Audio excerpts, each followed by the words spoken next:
Dr. Sara Beery is the Homer A. Burnell Career Development Professor and Assistant Professor in the Department of Electrical Engineering and Computer Science at the Massachusetts Institute of Technology.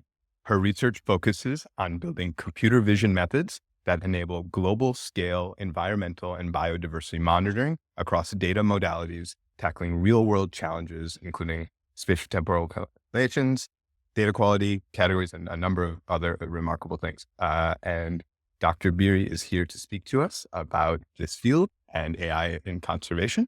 So Dr. Beery, I will now hand it over to you. Thank you so much for the introduction, and thank you all for having me. I'm sorry I couldn't be there in person. It seems like a really cool event, and it's exciting to kind of see this space, how much it's been growing in the last few years. So today I'm going to be, I think, mostly focusing on kind of introducing this sort of very growing space of the use of AI for conservation, wildlife or plant conservation, and generally biodiversity monitoring, and dig into some of what I think are the biggest open challenges in the space, and some opportunities for AI research progress. I am, and many others are, sort of very interested in thinking about how we protect the natural world, how we can kind of understand the largest risks to the natural world in the face of climate change, anthropogenic change, and try to think about how to ensure that we can maybe mitigate what is being currently termed the sixth mass extinction of biodiversity. Um, so we're currently losing species at a significant rate, a similar rate to some of the previous large scale extinction events, like the extinction of the dinosaurs. And that rate is being seen sort of across the taxonomic tree, so everything from large animals to insects. Um, so I'm far from the only person who is passionate about this particular area of research. Um, and as a result of both a combination of growing interest and the reduction in cost of sensor technology, we've really seen an explosion of multimodal biodiversity data in the last 20 years, and particularly even in the last 5 years. And so in my research group at MIT, we work with everything from satellite imagery or drone imagery that are sort of taken from above the earth looking down, on animal sensors. So these are sensors you put directly on animals that are sort of moving through the environment and observing the environment as the animal observes it, as well as networks of static monitoring sensors. These could be cameras, bioacoustic sensors, sonar, and water. And then increasingly, we work with community science data or citizen science data. So, um, in particular, we've been working quite consistently for the last almost 8 years with iNaturalist, which is sort of one of the largest growing repositories of natural world data. Now, and just sort of for some context, and actually these numbers are even slightly out of date now. iNaturalist has more than, I think, 250 million observations for more than 500,000 species. So community science data, sort of data collected by passionate members of the community globally, has really started to outstrip the possibilities, the scales of data that we can collect by any other means. But of course, community science data is challenging. And it's challenging primarily because it's not systematically observed. So there's not a lot of strong assumptions you can make about what wasn't actually there versus what just wasn't observed or recorded. Now, one of the interesting challenges when you think about trying to monitor global biodiversity, maybe in contrast to something like monitoring global surface temperature or monitoring something like global precipitation, is that we don't actually have a direct sensor for species, particularly across taxa and scale. So all of these different diverse data types we're collecting, they're giving us pixels, point clouds, sound waves, DNA, but none of them is actually giving us a direct read of a species. And this is really where AI has become necessary because as these scales of data have grown exponentially, it has just no longer been possible to go from the raw data, these pixels, sound waves, et cetera, to some sort of derived product of maybe species occurrence records without the assistance of some sort of automation. And so, really, AI tools are necessary today to help translate that raw data into actionable scientific observation. Um, and so, I and many others have really been digging into how do we make this tractable and scalable and robust. One example of that is through this Global Center on AI and Biodiversity Change, which was jointly funded by the NSF and NSER, and includes researchers from Australia, Europe, and around the world. So what can AI do? I'm sure you've heard or you will hear throughout the next 2 days many different examples of the amazing things that AI can do.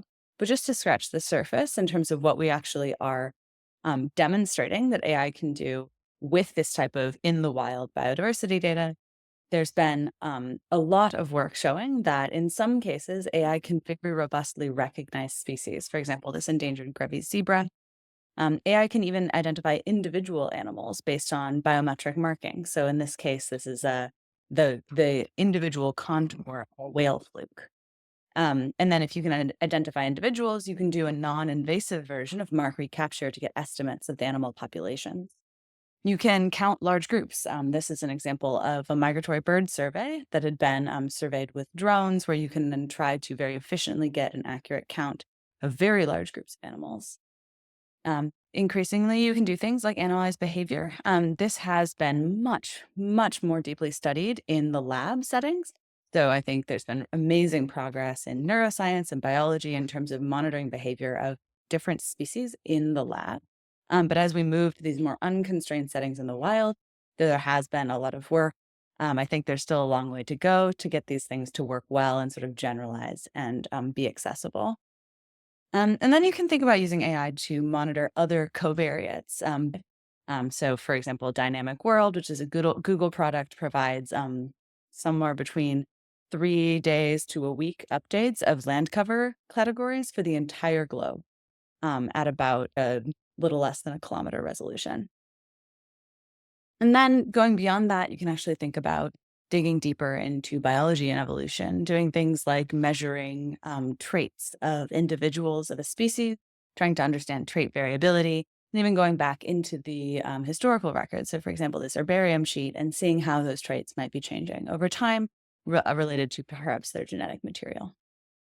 And AI is currently being used. So not only has it sort of been demonstrated to be potentially useful, it is actively being used to process data for thousands of conservation organizations around the world.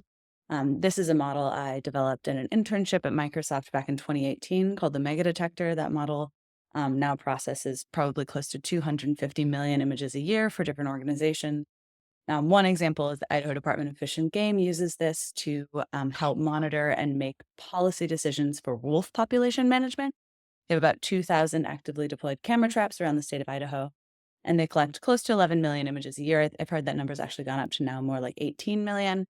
And the important thing is that they are not using AI to just process all this data and they don't look at it again.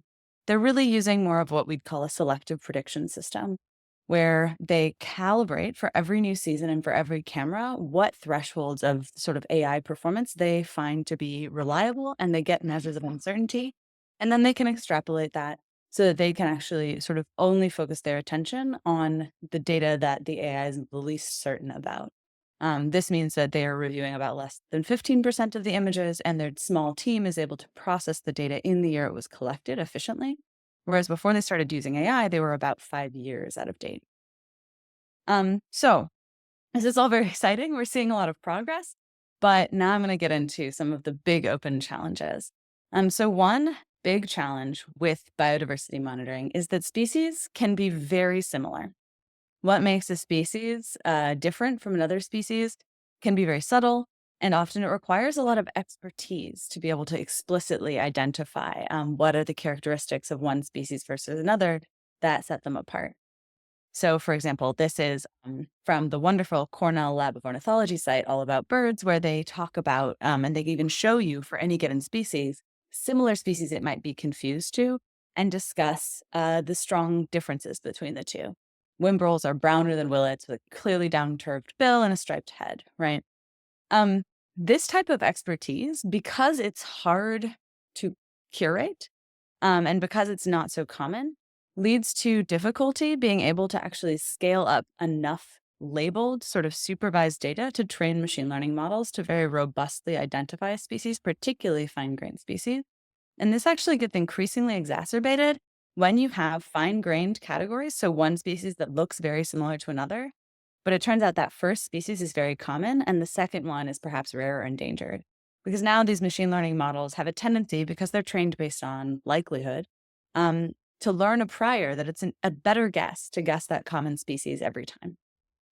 And as a result, you end up with systems that are systematically missing or underpredicting some of those rare categories. And the only way we're going to be able to scale this up is if we can actually get these machine learning models to perhaps capture some of the expertise, that limited expertise that is available. And so there's different opportunities for how we might address this. One example is thinking about actually teaching identification via machine learning models at scale to empower community scientists to learn to accurately identify some of these very difficult tasks, and then build in some expert verification. So you can think about machine learning methods that assist humans in learning new knowledge. And there's a cool example here of a paper by Oisin McKay, where they were able to demonstrate that machine learning models could actually teach doctors, so in this case, even experts, new explanations for particular diagnoses. Another interesting example of this is something like FathomNet, which is an amazing project led by Kikani Katia from the Monterey Bay Aquarium Research Institute, where they're trying to get undersea marine data to the point where terrestrial data is now, because there's currently so many species that are unobserved or we don't have enough training data for to get AI to kind of really be as useful under the water as it has been on the Earth. Um, and so there they have a very kind of cool setting where they start with a database where experts who are collecting data can upload data. Then they have a portal where those experts can actually work with AI in the loop to efficiently label data. And then they have this much larger scale community science platform called Fathomverse, where they're actually actively teaching non-experts through the gamification of their data to identify some of these difficult to identify marine species. And this game is pretty fun if anyone wants to go check it out. And the cool thing here is that when they identify something they think perhaps is a new species, they work directly with worms, the World Register of Marine Species, to build that taxonomic key and to actually put that in as a novel species in that database. Oh, and the interesting thing here is that, when you go from the number of people collecting data versus the number of people who can actually identify data versus the number of people who might be interested to help but don't necessarily have that expertise, you get significant differences in scale. And so figuring out how to sort of harness the power of that scale effectively while still maintaining the rigor of the system is really exciting. So I mentioned this a little bit, but another significant challenge is just the imbalance in the data. If you look at, for example, the first 300,000 observations in iNaturalist, there were 6 million observations of American robin, but only 16 observations of this sort of rare Amazonian wildflower.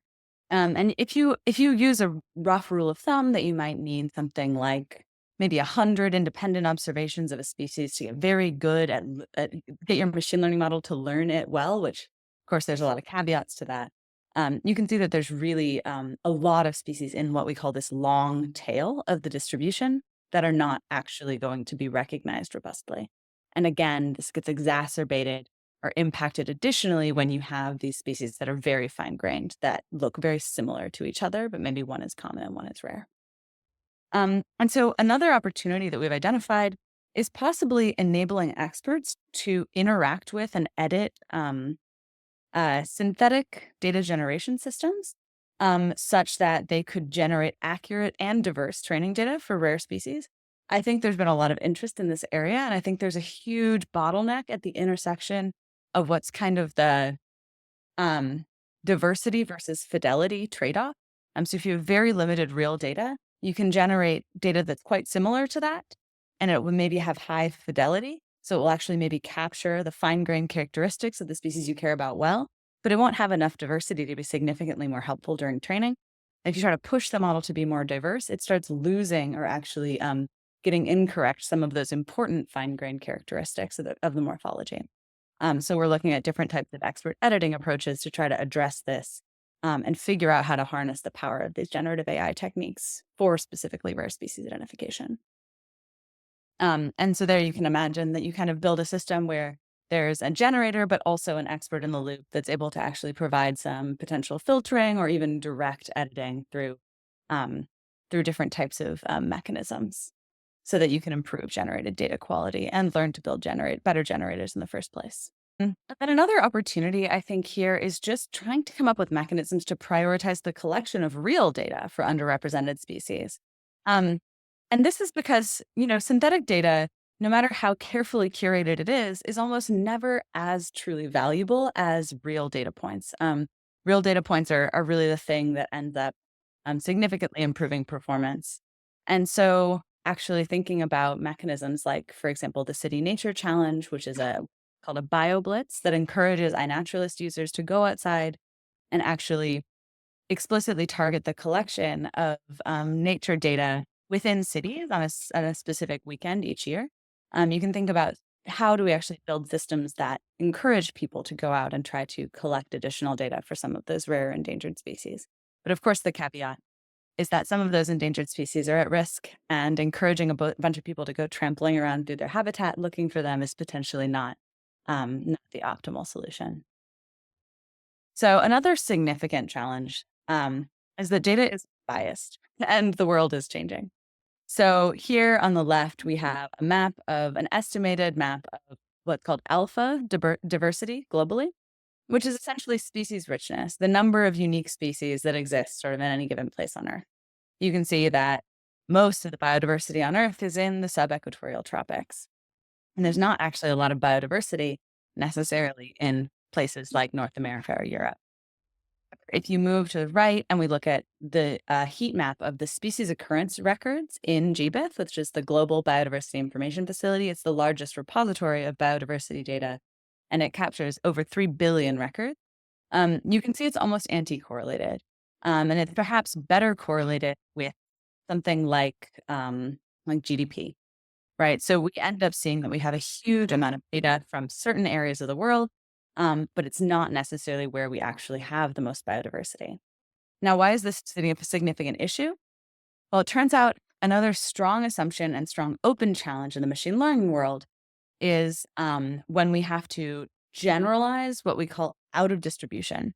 So there's a strong assumption in the theoretical underpinnings of most machine learning that your training data is going to be independently and identically distributed to the data that you're actually going to use your models on. But when we try to train data on something like GBIF and then use those models everywhere on Earth, all those places where we sort of systematically undersampled data, we're explicitly violating that assumption.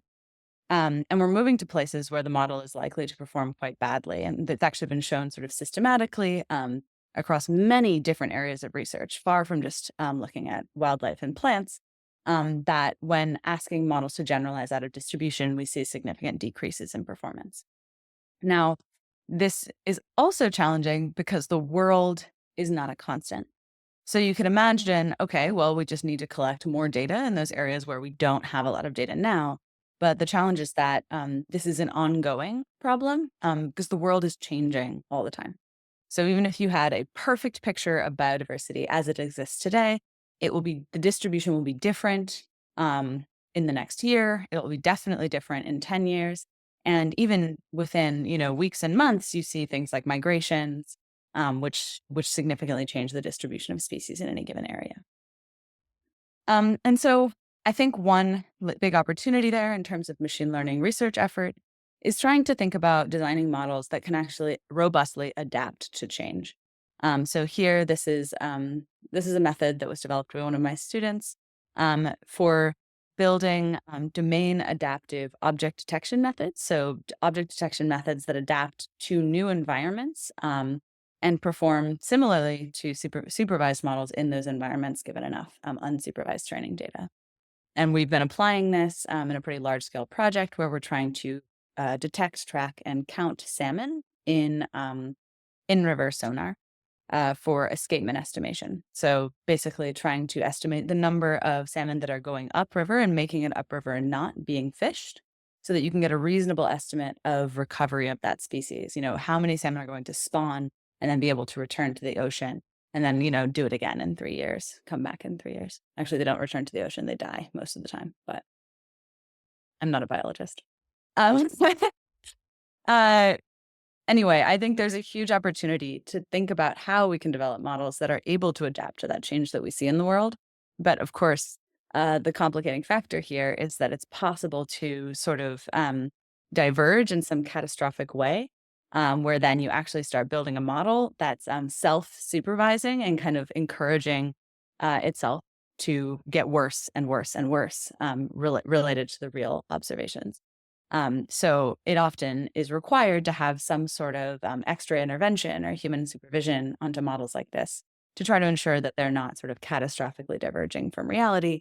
And that's all fine and good if where you're actually building the models is not, for example, in remote areas of the world where there's very limited bandwidth and it's very difficult for humans to access. So I think there's a lot of opportunities in this space, and there's also a lot of significant challenges. Um, and then another sort of challenge that I really want to highlight is that while we have started to collect very large labeled data sets for species, most of the information captured in those data sets is not labeled. So this, for example, is an image from iNaturalist, and the label for this image is plains zebra or Equus quagga. Um, yeah, there are plains zebra in this image. There's also a lot of other ecologically relevant information, right? How many plains zebra? What are they doing? There's obviously some sort of behavior going on.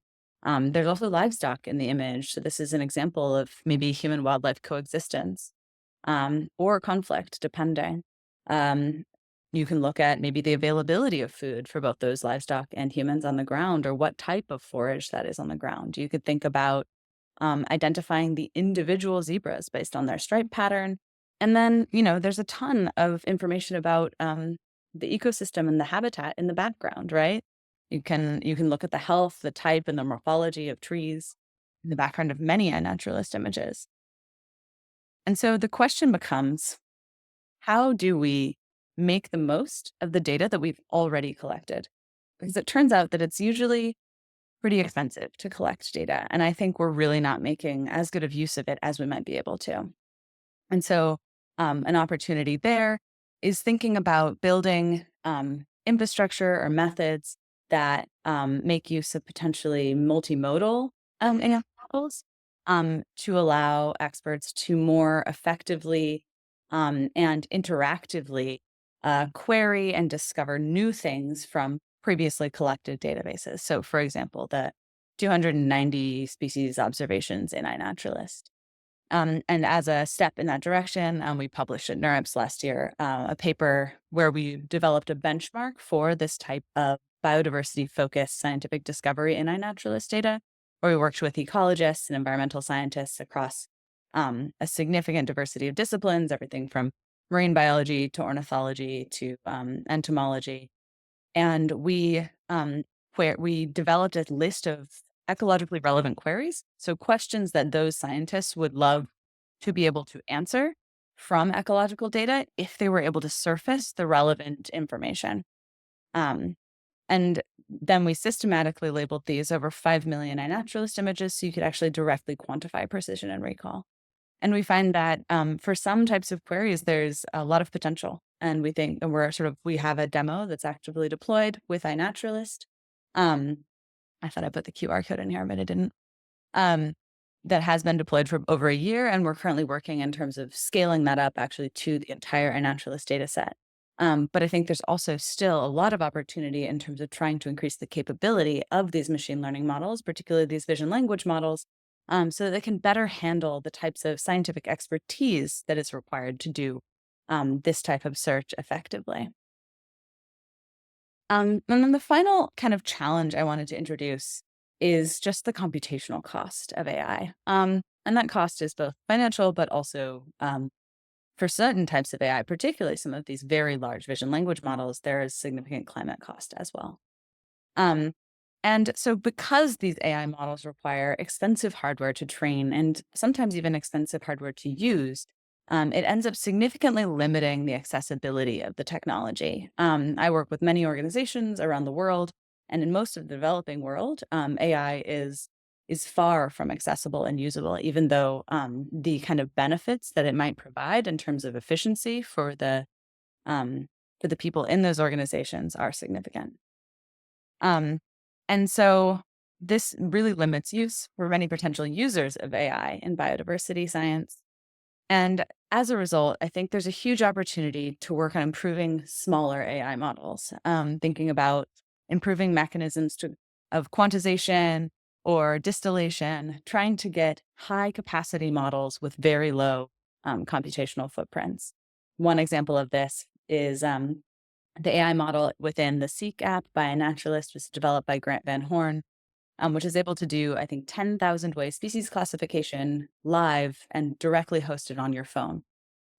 So I think there are kind of cool examples of how, when you can figure out how to make these models work effectively on small footprints computationally, they can really scale up the impact. Because there are, I think, close to 1 million active users of Seek every month.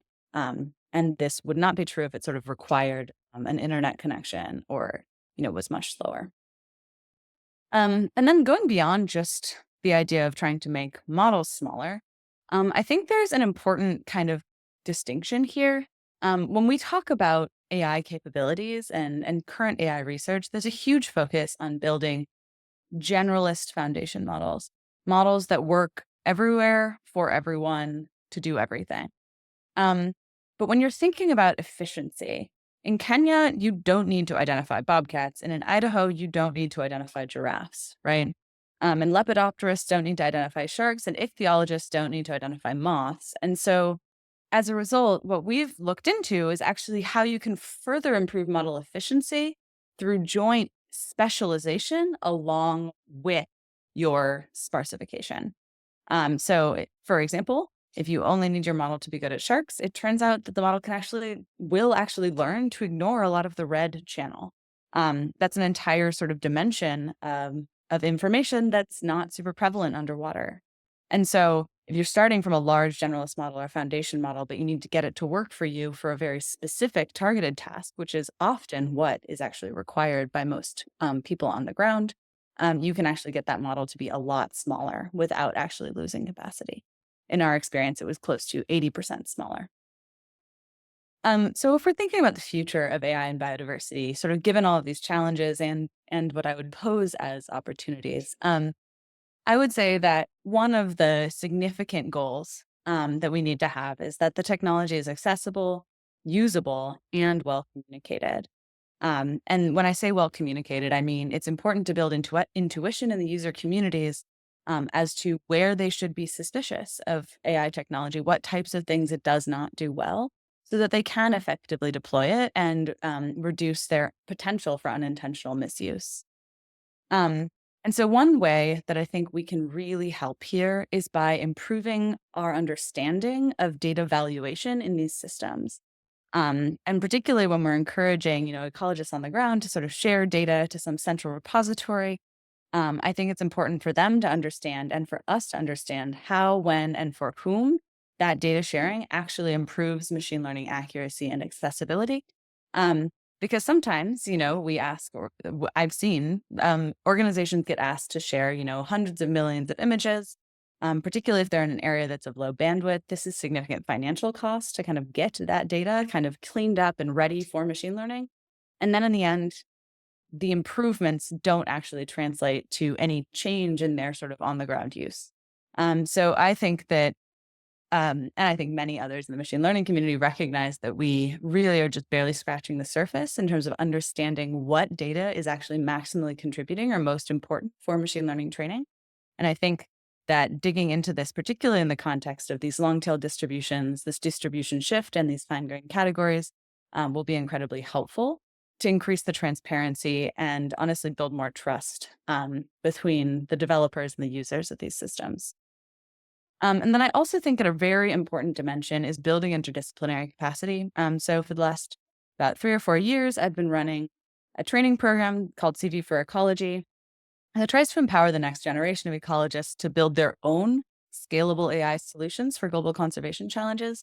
We bring in about 20 students a year. It's usually quite competitive, and those students tend to be senior graduate students, postdocs, even some junior faculty who have collected a significant amount of data have the goal of using machine learning for that data. And if they are able to do that successfully, are able to sort of demonstrate the potential impact of the systems they'll build, we bring them for 3 weeks with a lot of hands-on expertise, and they write all of their own code and train all of their own models and evaluate their own models for their own research goals. I think this type of direct building of skill within the conservation, the biodiversity, and the ecology communities is going to be necessary to really see this type of interdisciplinary work and translation scale effectively. And a couple examples of past students, Kara Apple from Oregon State was able to develop machine learning systems that worked with both camera traps and bioacoustic networks to scale species monitoring in the Pacific Northwest. And Chris Roberts, who's from University of New South Wales, had a really exciting project, kind of well aligned with that not everything is labeled point I made earlier, where he was interested in identifying kelp in the background of pictures of fish, because it turns out that iNaturalist users want to take pictures of fish, but they weren't just taking pictures of kelp. And if you're someone who's interested in researching kelp, this is a significant limitation. And he was actually able to increase the number of species occurrences of kelp by orders of magnitude by just building a robust system to identify those kelp in the background of other images. So I think the second point about the future of AI and biodiversity that I'd like to make is that I think that it's important that these systems are designed to support decision-making across scales. And then we actually sort of understand which models are beneficial for that type of decision support at which scales. And I think just as a kind of talking point here, you can look at amazing work like this work by Nico Lang that was building a global scale tree canopy height model. Now, these tree canopy height models are globally very accurate, and there's actually been several additional works on top of this sense that are even more sort of globally accurate, and that means accurate in aggregate. But there's a nice paper from Esther Rolfe that just came out recently making this point. It turns out that while globally accurate, they often tend to be significantly locally inaccurate, such that they're actually so inaccurate they're not really useful. And so if you're trying to actually make decisions about the management of a specific forest, you're usually at the type of local scale where, unfortunately, a global model does not end up adding a lot of extra value. And because these global models are very expensive, both from a financial and a climate perspective to train in many cases, I think it means that we as a community need to be more thoughtful about who is actually going to benefit from them and how do we actually directly measure that benefit, and how do we translate the value of the global model to local scales. But I think this is challenging, and this sort of difference across scales, local versus global, has been something that statisticians have grappled with in ecology for decades. Um, and then finally, I think we need to think about developing systems that are strategically multimodal and particularly targeting the data that we need most. I think we collect a lot more data than we need in many cases. And again, like this data collection is expensive. But I think all of these different modalities of data are highly complementary, and none of them can kind of capture the entire picture. And so I would love to see us all work together to try to develop systems that help an ecologist or a land manager or a policymaker with a specific goal, a specific impact assessment goal, a specific decision support goal, to be able to design sort of efficient data collection to support that goal. So putting out sort of the right sensors, collecting the right types of data that can potentially be shared information across those modalities so that you are leveraging these often very limited resources as effectively as possible. And so that we can actually sort of think about targeting what data and what information is going to improve both our machine learning models and our global analysis and estimates. Cool. So I'm super happy to discuss. I hope this was kind of at the right level for this conference. I wasn't super sure. But if you are interested in these areas, and if, for example, if you're interested in CV for ecology, I put the webpage here. I also run an AI for Conservation Slack channel, have since 2019, that has getting close to 3,000 global researchers on it. And it's a really amazing resource, a great place to find out about opportunities in the space. And then if you're also interested in other research groups at the intersection of AI and ecology or biodiversity, we made a YouTube playlist of short lab introductions last summer. And if you're interested in joining that YouTube playlist, if you're a PI who's working in this space, let me know and send me a video and I'll put it on the playlist. All right.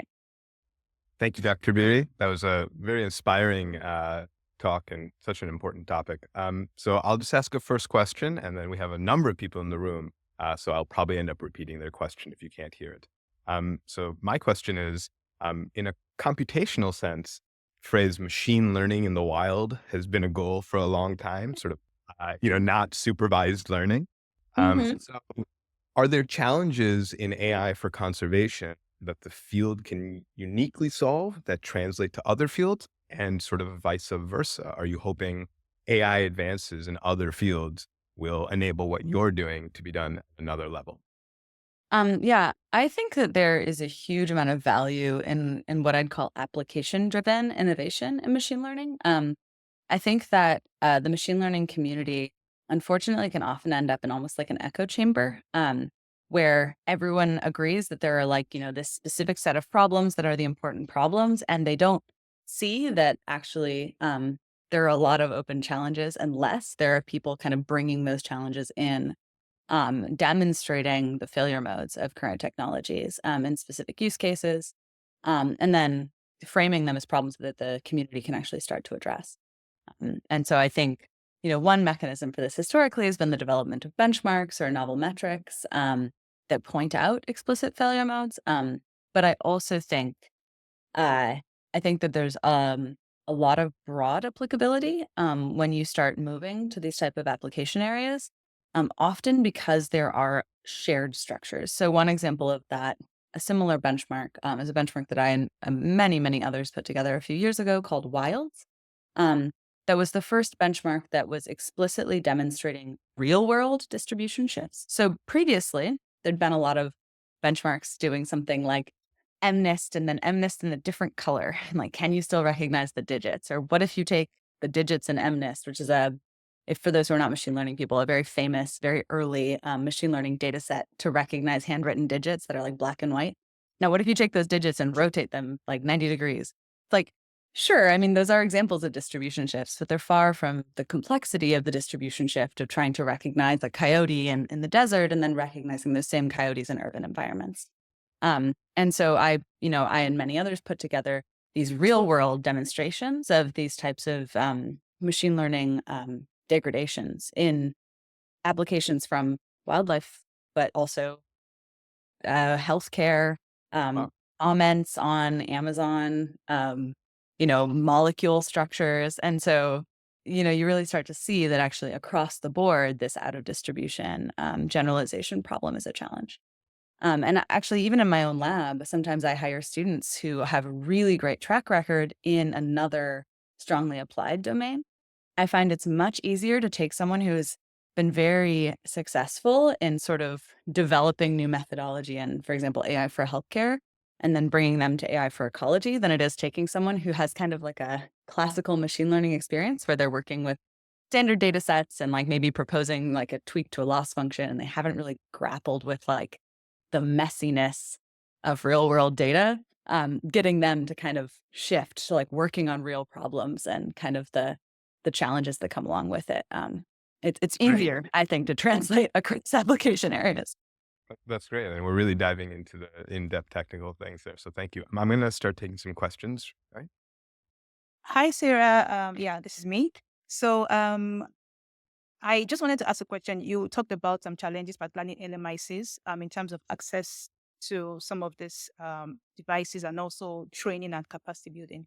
So, I wanted to ask, maybe I wanted to like, could you like do a brief deep dive into the challenges that you found and what are the opportunities you see as low hanging fruits to intervene in these areas? Because I know it's a very, I mean, that's part of why I'm here to like understand what's Mhm. going on in the global space and how we can adapt it to like LMIC settings. So just give a brief as to what you think would be like the low hanging fruits and like immediate interventions in this space.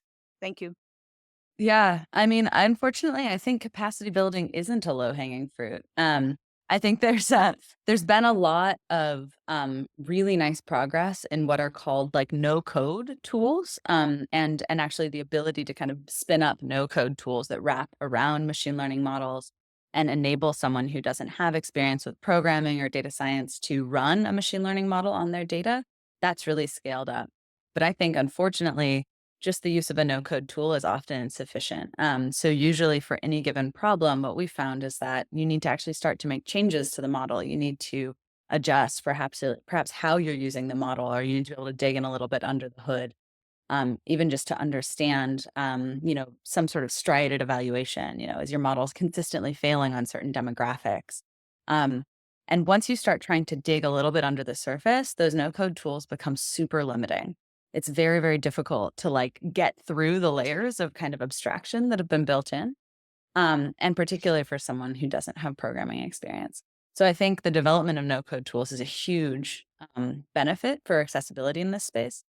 But I think we need more people in these fields who have that data science and programming ability and are actually grappling with not necessarily developing novel technologies, but know how to robustly and accurately apply um, uh, previously well vetted or proven technologies in machine learning to different types of animal data, for example.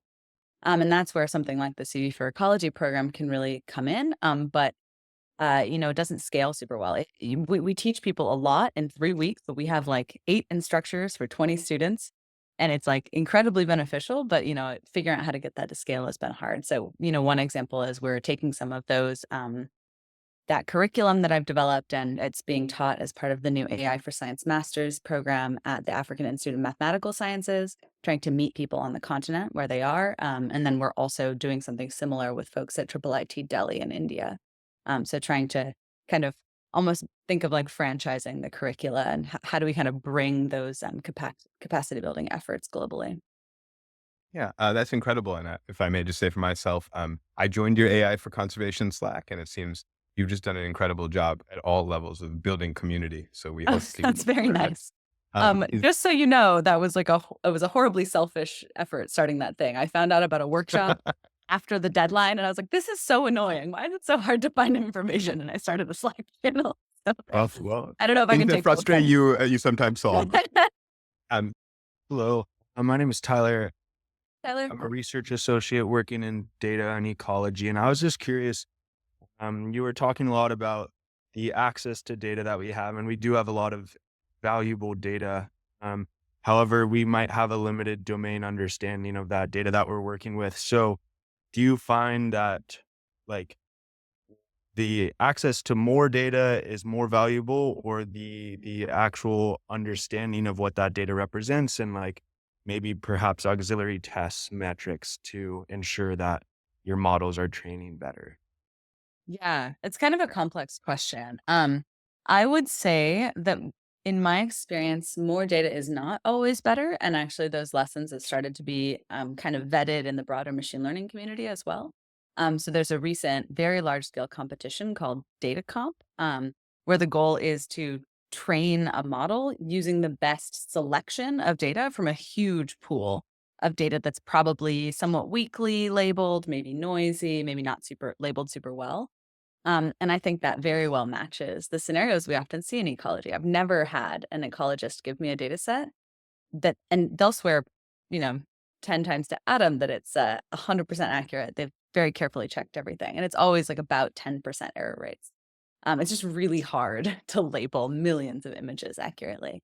And so what they've seen with data comp is actually the right function for sub-selecting from data to train to make sure that you're training these models on high quality data while not sacrificing scale such that you don't actually have the robustness you need in the model is a pretty important research direction and I think very applicable for us. So more data is not always better. High quality data is definitely valuable. Thank you. Hey, this is Molik. Um, Very simple question. Number one is like how much funding you're getting for all your projects. Like if people are because the government has changed and now that there are like so many different ideas at the center. Uh, like what kind of fundings you get to run all your projects, like in terms of computation and like resources for data collection. That is first. And second is like, I'm an engineer, corporate AI engineer.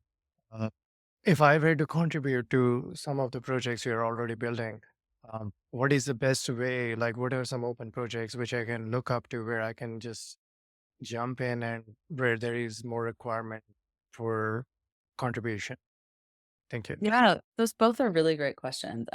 So as the first one, yeah, myself, like many other people in science, are really uncertain about what the funding landscape is going to look like moving forward. Um, I do have quite a lot of federal funding, and I think we're just sort of waiting, all of us, to see what's going to happen on that front.